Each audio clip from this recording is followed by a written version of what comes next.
With roughly about $7,000 more, you can step up from a mid-spec 1.5T Sagitar L to a mid-spec 1.5T Accord, putting the total out-the-door price at a little over $19,500. Today we're taking a look at the mid-spec 1.5T Lingdu L to see whether it's worth considering and what its strengths and weaknesses are. The car is 4,791 millimeters long, with a wheelbase that matches the Sagitar at 2,731 millimeters.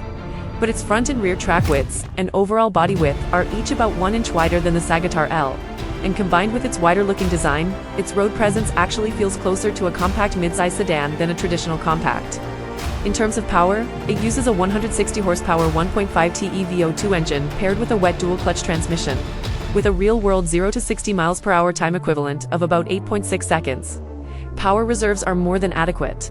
Highway passing is easy, but it's not especially sporty, focusing instead on balanced, easy drivability. For daily commuting, it's quite fuel efficient, with real owners reporting combined fuel economy equivalent to roughly 37 to 39 mpg, and it can run on regular 87-octane fuel.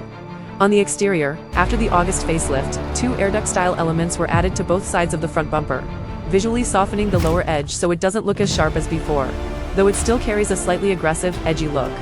The dual projector LED headlights come with automatic lighting and fixed pattern high and low beams, but this mid-level trim does not include an illuminated badge or a full-width light bar. The 2.0T versions come with 19-inch wheels, while all 1.5T versions use 17-inch wheels. And the main drawback here is the relatively narrow tire width at 225 millimeters. For a mid-spec 1.5T, the everyday features are largely sufficient. The side mirrors include heating, auto-folding when locked, and blind spot monitoring. It uses traditional door handles and supports keyless entry.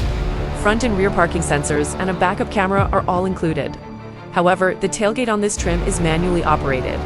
The trunk is one of this car's highlights, with a capacity of over 18 cubic feet at 509 liters. And thanks to the large hatchback-style opening, loading is extremely easy. Families with strollers will find it convenient, and pet owners will appreciate the open, airy cargo area for dogs.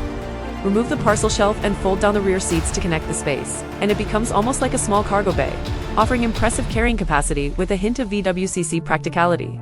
In terms of resale value, based on used car market data, 3-year-old low-mileage 1.5T versions are currently selling for around $14,000. Next, let's get inside and take a look at the interior. And it's also worth noting that certified used car platforms offer buyer protections and promotional incentives, including cash subsidies that can effectively take several $1,000s off the purchase price. The leather-wrapped steering wheel features a flat-bottom design, and this trim includes full-speed adaptive cruise control, though it does not have lane centering assist. Behind it is a 4.25-inch digital instrument cluster that allows quick switching between different display themes. The 12.9-inch center touchscreen will feel familiar, as it's shared across several Volkswagen models, and in terms of functionality, it supports built-in connectivity, lane-level navigation, traffic light countdowns, and smartphone integration such as Apple CarPlay and Huawei HiCar. Traditional door handles are retained, and the gear selector has not been switched to a column-mounted shifter, instead sticking with a conventional layout. Moving to the rear, like the CC, it uses frameless rear door glass with relatively small window areas.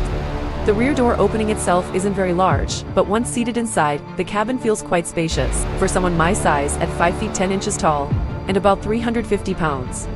Rear legroom measures roughly 2 fists. The center floor hump is low, and both the seat cushion length and backrest angle are well judged.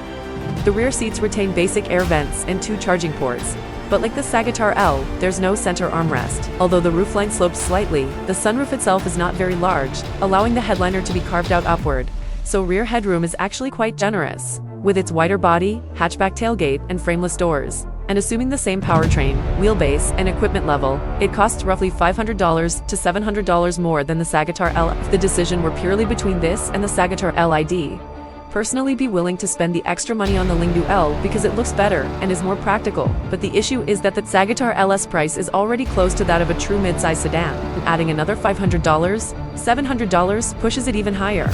So while this car doesn't really have any major flaws, whether it's worth considering ultimately depends on whether you can accept its edgy, intense sporty styling, and its near midsize car pricing, because it's honestly not a high value for money option.